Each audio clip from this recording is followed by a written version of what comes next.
देखिए, आप लोग ये सुन रहे होंगे कि कोविड फिर से आ रहा है या कोविड के केस फैल रहे हैं जैसा न्यूज में बता रहा है। तो बात आती है क्या 2020 में जिस प्रकार से इसका मतलब इन्फ्लुएंस था, क्या इसी प्रकार से इस वक्त भी इसका सेम वैसे ही ड्यूरेशन रहेगा कि थोड़े समय के लिए है, और इसकी सीवियरनेस कितनी है, मतलब कितना ज्यादा ये गंभीर हो सकता है। तो आप एक पहले फार्मूला आप समझो, वो फार्मूला हर जगह वैलिड होगा। मतलब आप जन्म कुंडली में भी किसी के लगा सकते हैं और बाकी जो देश की कुंडली में तो लगेगा ही लगेगा। तो फार्मूला क्या है कि अगर ट्रांजिट में सैटर्न, राहु, केतु और मार्स, इनमें से कोई भी दो प्लेनेट, सैटर्न, राहु, केतु और मार्स, देश के देश की कुंडली में जहां पे राहु और केतु हैं, उनको अगर अफेक्ट करते हैं तो वहां पर देश में महामारी यानी पैंडेमिक फैलता है। ये सिंपल सा फार्मूला है। और ये जो अफेक्ट करने वाली बात है उसको हम कैसे देखेंगे? एलिमेंट से देखेंगे। एलिमेंट का मतलब क्या है कि अगर जैसे 4, 8, 12 है तो आपको पता है ये वाटरी साइन है, 2, 6, 10 अर्थी साइन है, 1, 5, 9 फायरी साइन है एंड 3, 7, 11 आपकी एयरी साइन है। अब जरा हम आपको कंडीशन दिखाते हैं इंडिया की कुंडली का। आप देखो यहाँ पर ये जो कुंडली देख रहे हैं आप, ये इंडिया की कुंडली है एंड इंडिया की कुंडली के अंदर राहु टॉरस साइन में यानी अर्थ साइन में है एंड केतु स्कॉर्पियो यानी कि वाटरी साइन में है। अब आप चलते हैं 2020 में। 2020 में क्या हुआ था? राहु थे 4 नंबर यानी वाटर साइन में। तो वाटर साइन में होने के कारण उन्होंने क्या किया, राहु ने जो इंडिया की कुंडली के जो केतु हैं वो भी 8 नंबर में वाटर साइन में है। तो ट्रांजिट के राहु ने इंडिया के कुंडली के केतु को अफेक्ट कर दिया। बट लेकिन एक प्लेनेट के ट्रांजिट से इफेक्ट नहीं होगा, कम से कम 2 मैलेफिका होना जरूरी है। तो अब आप देखो दूसरा, Saturn and Ketu. Saturn and Ketu 2020 में 10 नंबर राशि में थे यानी कि कैप्रिकॉन में थे, जो कि कैसी साइन है? अर्धी साइन है। इंडिया की कुंडली में जो राहु है वो खुद अर्धी साइन में है। तो आप देखो 3 ट्रांजिट के प्लैनेट इंडिया के राहु केतु को अफेक्ट कर रहे थे 2020 में, जिस कारण से इंडिया में पैंडेमिक की कंडीशन ठीक ठाक आपको नजर आई और लंबा समय आपको देखने को मिला, क्योंकि कोई भी प्लेनेट इतनी जल्दी ट्रांजिट हो नहीं रहे थे। क्योंकि आपको पता है सैटर्न, राहु, केतु ये लॉन्ग ड्यूरेशन में चलने वाले प्लेनेट है, स्लो मूविंग है, तो इनको हटने में टाइम लगता है। तो इसी कारण से जितना टाइम लगा उतने टाइम तक यहाँ पर इंडिया में, अपने देश में इस प्रकार की समस्या आपको देखने को मिली। अगर आपको याद हो 1918 में स्पेनिश फ्लू फैला था, सेम कंडीशन थी। सेम कंडीशन मैं आपको बताता हूँ, जब 1918 में स्पेनिश फैला तो भी यही कंडीशन लग रही थी। क्या लग रही थी? राहु थे उस वक्त 8 नंबर साइन में, 8 नंबर यहाँ राहु थे, 8 नंबर यानी कि हो गया वाटरी साइन। इंडिया की कुंडली में वहां पे खुद केतु बैठे हैं, तो ट्रांजिट के राहु ने इंडिया के केतु को अफेक्ट किया। अब जब आपके राहु 8 नंबर में है ट्रांजिट में 1918 में, तो ऑब्वियस सी बात है जो केतु होंगे वो टॉरस में होंगे यहाँ पर।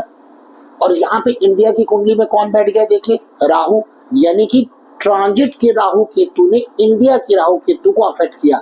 एंड इसके साथ साथ सैटर्न थे 4 नंबर राशि में यानी वाटरी साइन में। अब ये वाटरी साइन में ट्रांजिट 1918 में सैटर्न वाटरी साइन में थे और इंडिया की कुंडली में केतु भी वाटरी साइन में, यानी अगेन 1918 में भी सेम कंडीशन थी जो 2020 में थी। तो आपको ने दोनों बार देखा कि यहाँ पर बहुत ज्यादा पैंडेमिक की कंडीशन फैली, 1918 स्पेनिश फ्लू एंड क्या नाम है 2020 कोविड वाला आपने देखा। अब 2025 में क्या कंडीशन है? 2025 में अगर आप देखो, आज सैटर्न आपका 12 नंबर राशि यानी कि वाटरी साइन में है। यहाँ पर राहु एंड केतु 18 मई से वो आपके फायरी साइन में आ गए, आपके जो है राहु जो आ गए हैं वो आपके आ गए 11 नंबर में यानी कि एरी साइन में, और जो केतु आ गए वो 5 नंबर में जो कि आ गए फायरी साइन में।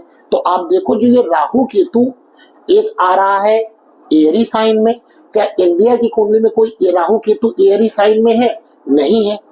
आप देखो केतु जो आ रहा है वो आ रहा है फायरी साइन में। क्या इंडिया की कुंडली में राहु केतु फायरी साइन में नहीं है? बट सैटर्न सैटर्न सैटर्न चल रहे हैं कहाँ पे? मीन राशि में। तो क्या, और मीन राशि वाटरी साइन है, क्या इंडिया की कुंडली में कोई वाटरी साइन में प्लेनेट बैठा है? यस, कौन? केतु। तो केवल एक प्लेनेट अफेक्ट कर रहा है लंबे समय के लिए। और अभी की क्या कंडीशन है?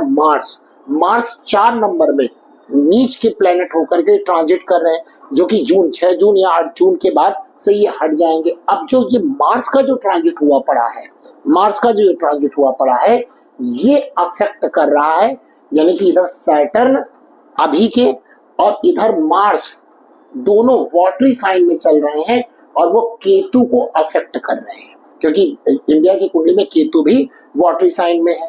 तो जैसे ही 8 जून के बाद मार्स अपना ये ट्रांजिट चेंज करके फायरी साइन में आ जाएंगे तो ये प्रॉब्लम रिड्यूस होगी, लेकिन इतनी जल्दी रिड्यूस नहीं होगी, क्योंकि ये 4 नंबर में आएंगे, मतलब 4th हाउस में आएंगे, और 4th हाउस जनता का है। तो यहाँ पे ऑलरेडी कौन बैठा हुआ है? अभी ट्रांजिट के केतु बैठे हैं, और यहाँ पे मंगल भी आ जाएंगे, यानी जनता में असंतोष, अनसेटिस्फैक्शन बढ़ जाएगा और उसको लगने लगेगा कि गवर्नमेंट हमारे लिए कोई काम नहीं कर रही है, हमारी फैसिलिटी को ध्यान नहीं दे रही है, टैक्स ले रही है। इस प्रकार से पब्लिक क्या हो जाएगी? जो यहाँ के प्रशासन है उनसे नाराज होगी। कब? जब 6 जून या 8 जून के बाद, उस वक्त भी थोड़ा सा असर आपको देखने को मिलेगा, लेकिन जुलाई के बाद ये बहुत कम हो जाएगा। और सैटर्न जो भी बीमारी फैलाते हैं वो धीरे धीरे बीमारी फैलाते हैं, बहुत ज्यादा बीमारी नहीं फैलाते। तो चूंकि राहु केतु का इन्वॉल्वमेंट नहीं है अभी के ट्रांजिट में, इसलिए जो कोविड की प्रॉब्लम जो अभी आप बता रहे हैं, ये लगभग जून जुलाई तक ये खत्म हो जाएगी। इसका कोई आगे स्कोप नहीं है, लंबे समय तक ये चलने वाली बीमारी नहीं है। तो आपको इस प्रकार की डरने की जरूरत नहीं है। ये 1918 एंड 2020 लाइक ट्रांजिट नहीं है, क्योंकि ये जरा सा ट्रांजिट आया और ये आता रहता है। इस कारण से आपको थोड़ा समझ में आ रहा, केस भी आ रहे हैं, बट कोई सीवियर प्रॉब्लम नजर अभी नहीं आती है। बट जैसे ही जून में मार्स का ट्रांजिट हो जाएगा तो थोड़े केस कम होंगे, लेकिन वहां दूसरा इशू तैयार हो जाएगा कि जनता को लगने लगेगा कि गवर्नमेंट उसके लिए काम नहीं कर रही है, उसकी फैसिलिटी को ध्यान नहीं दे रही है। तो जनता में गुस्सा देखने को मिलेगा, एग्रेशन देखने को मिलेगा, बस। बाकी ज्यादा कुछ होने वाला नहीं है, तो डरने की आपको जरूरत नहीं है। ये रूल होता है, इस रूल को आप किसी इंडिविजुअल कुंडली में भी लगाएंगे तो आप देखेंगे पर्टिकुलरली उस वक्त उस व्यक्ति की कंडीशन खराब होती है। तो आप ऐसे लगा के इसको समझ सकते हैं। पैनिक मत होइए, हाँ सेफ रहिए। एक बात और बता दें, मार्स जब भी नीच राशि में डेबिलेटेड होता है तो व्यक्ति का इम्यून सिस्टम प्रॉब्लम करता है, और 3rd हाउस तो ये इसका है, थॉट का जहां पर आ जाता है। तो इस वक्त यहाँ पर ये प्रॉब्लम आपको नजर आ रही होगी, यहाँ से लेकर के यहाँ तक, जिनकी कुंडली में खुद ही मंगल वीक है और इस प्रकार से राहु केतु उनकी कुंडली में उनको अफेक्ट कर रहे हैं, उनको दिक्कत होगी। तो अभी इम्यून सिस्टम को जून तक बढ़ा के रखिए, उसके बाद ये प्रॉब्लम खत्म हो जाएगी। जब भी और किसी कुंडली में भी अगर मंगल नीच का होता है तो उसको इम्यून सिस्टम में प्रॉब्लम रहती है, इम्यून वीक होता है उसका। तो ये आप लगा भी सकते हैं। इसका बहुत ज्यादा एनालिसिस आप D9 से कर सकते हैं, D30 से कर सकते हैं, एंड D27 से करेंगे, एक एक चीज क्लियर हो जाती है। तो मुझे लगता है आप लोगों को समझ में आ गया होगा। मिलते हैं किसी और वीडियो में। Thank you.